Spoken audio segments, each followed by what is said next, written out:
Good evening and welcome to the News Hour. Southern California has been battered by historic rainfall, floods, and mudslides, the latest in a string of disasters wreaking havoc across the country. But so far, there have been no reports of major damage or injuries. Adding to the anxiety, a 5.1 magnitude earthquake rattled an area north of Los Angeles on Sunday, but it was not linked to Tropical Storm Hilary. As the storm now barrels north, some 17 million people are under flood and high wind advisories, watches, and warnings.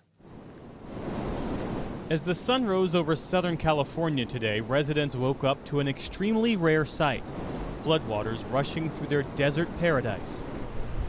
Over the weekend, Hilary became the first tropical storm to make landfall in the southern part of the state in more than 80 years.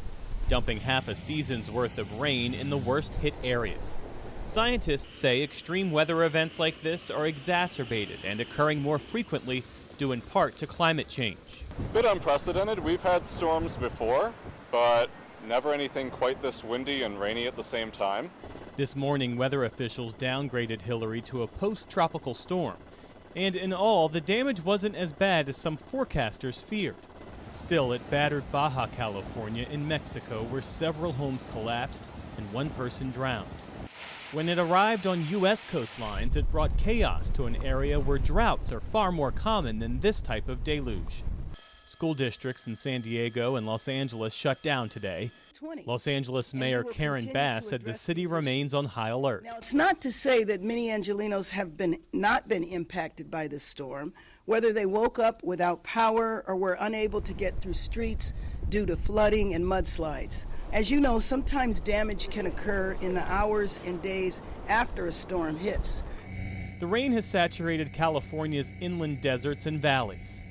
Palm Springs, a popular resort town, declared a state of emergency as cars and pedestrians trudged through standing water. The storm knocked out the city's 911 system.